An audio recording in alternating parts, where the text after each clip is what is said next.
Hey guys, welcome to my channel. আমি মহারাজার। এখন আমরা কথা বলবো যে লায়ন কবে থেকে শুটিং শুরু হবে। বন্ধুরা, লায়ন শুটিং শুরু হবে কবে থেকে এটা নিয়ে একটা খুব ক্লোজ একটা আইডিয়া কিন্তু আমরা করতেই পারি। আইডিয়া কেন করব? দেখো, আমাদের একটা জিনিস পরিষ্কার বুঝতে হবে যে রাফি আগে কি স্টেটমেন্ট দিয়েছে, কি ইন্টারভিউ দিয়েছে, এবং বাংলাদেশের বিভিন্ন নিউজ পোর্টাল, নিউজ মিডিয়া তথা আমাদের এখানে বিভিন্ন জায়গায় কি বেরিয়েছে, কি নিউজ বেরিয়েছে, সেখান থেকে আমরা বুঝে যাবো যে দুয়ে দুয়ে চার করলে কি হতে পারে। দেখো, জিদ্দা এবছরে অক্টোবর মাস থেকে শুটিং শুরু করবে। কেউ বলে বিপ্লবী, কেউ বলে ডাকাতের, এবং সেটা শুটিং খুব বেশি হলে 2 মাস চলতে পারে। মানে অক্টোবর মাসটা গোটাটা, নভেম্বর মাসটা গোটাটা, তাহলে ডিসেম্বর মাস থেকে জিদ্দা ফ্রি।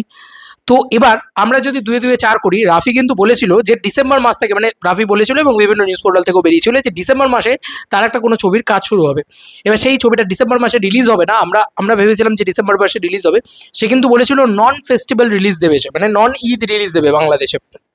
এবার বোঝা যাচ্ছে সেখান থেকে যে অলরেডি লায়ন সিনেমাটা কিন্তু হতে পারে। এক তো খবর একটা বেরিয়েছে যে 4টে প্রযোজনা সংস্থা থাকছে, জিদ্দার প্রযোজনা সংস্থাও সেখানে ইনভলভ থাকছে। দেখা যাক যে এসভিএফ, চরকি, আলফা আই এরাও থাকে কিনা। এইগুলো থাকলেই তো অলরেডি 4টে প্রযোজনা সংস্থা হয়ে যাচ্ছে অলরেডি। এখন দেখার বিষয় সেটা হয় কিনা। রায়হান রাফির উপর আমার চোখ বন্ধ করে বিশ্বাস আছে। এবার রায়হান রাফি কিন্তু নন ফেস্টিভ্যাল রিলিজ দেবে বলেছিল, সেটা 2026 সালের ডিসেম্বর মাস বা 2026 সালের পুজোকে কেন্দ্র করেই কিন্তু হতে চলেছে। এটা আমরা বুঝতে পারছি, মানে বাংলাদেশের জন্য ওটা নন ফেস্টিভ্যাল, আমাদের এখানের জন্য ফেস্টিভ্যাল। আচ্ছা, এবার জিদ্দা যে আপডেট দিক দিয়ে যাচ্ছে সেটা হচ্ছে, দেখো, তাহলে ডিসেম্বর মাস থেকে যদি কাজ শুরু হয়, তাহলে যখন কেউ বলে বিপ্লবী, কেউ বলে ডাকাতের শুটিং শেষ হয়ে যাবে নাকি, তখন কিন্তু অলরেডি শুরু হবে, মানে কি যেন বলে, লায়নের শুরু হতে পারে। মানে জিদ্দা কিন্তু ব্যাক টু ব্যাক কাজ করবে এবার। জিদ্দা অনেকদিন ছুটি কাটিয়ে নিয়েছে, অনেকদিন আমাদের থেকে দূরে থেকেছে। প্লিজ জিদ্দা, আর দূরে থেকো না, প্লিজ বক্স অফিসে এসো, আমরা সিটি মারি, আমরা সেলিব্রেট করি, আমরা মানে আবারও চেঙ্গিজের সময় মনে আছে, হোয়াট আ সেলিব্রেশন ম্যান। মানে আমরা কতদিন জিদ্দাকে নিয়ে সেলিব্রেট করি না, খুব কষ্ট লাগে, খুব আক্ষেপ লাগে।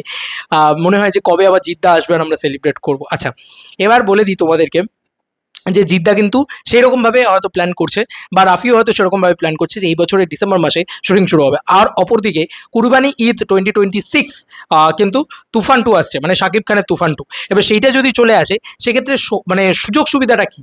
দেখো, যখনই কুরবানি ঈদের ছবি রাফি করেছে, শুটিং করেছে, সে কিন্তু আফটার রোজার ঈদের পরেই কিন্তু তিনি করেছেন। মানে রোজার ঈদ বলতে একদম প্রথম যে ঈদটা হয় বছরে, 2026 সালেই কিন্তু তুফান 2 এর শুটিং শুরু হবে, এটুকু আমাদের মনে হচ্ছে। তাহলে সেক্ষেত্রে ডিসেম্বর থেকে জানুয়ারি, ইভেন কি ফেব্রুয়ারি মাসেও যদি রাফি লায়ন নিয়ে কাটিয়ে দেয়, লায়নের শুটিং নিয়ে কাটিয়ে দেয়, তাতেও কিন্তু কোনো সমস্যা নেই। কারণ অলরেডি তারপরে, মানে একে তো সে একটা বছর ধরে প্রিপারেশন করে কমপ্লিট করবে তুফান 2, এবং তারপরে তুফান 2 সে ফ্লোরেই যাবে হয়তো মার্চ মাসের পরে, এপ্রিল মাসেও তো ফ্লোরেই যাবে। ঠিক আছে, তো একদম দুয়ে দুয়ে চার হয়ে যাচ্ছে, প্রত্যেকটা টাইম লাইন ম্যাচ করে যাচ্ছে। এখন এটা আমার মনে হচ্ছে, এবার তোমাদের কার কি মতামত, তোমাদের কি মনে হচ্ছে এন্টায়ার ভিডিওটাকে নিয়ে, বা তোমাদের কি মনে হচ্ছে যে লায়ন কবে শুটিং শুরু হবে? দেখো, আমার মনে হয় ডিসেম্বরে শুটিং শুরু হবে, আর তার 1 বছর বাদে, মানে 2025-এর ডিসেম্বরে যদি শুটিং শুরু হয়, তাহলে 2026-এর ডিসেম্বর, মানে বা 2026-এর দুর্গাপুজো অক্টোবর, ওই টাইমটাতে রিলিজ করতে পারে।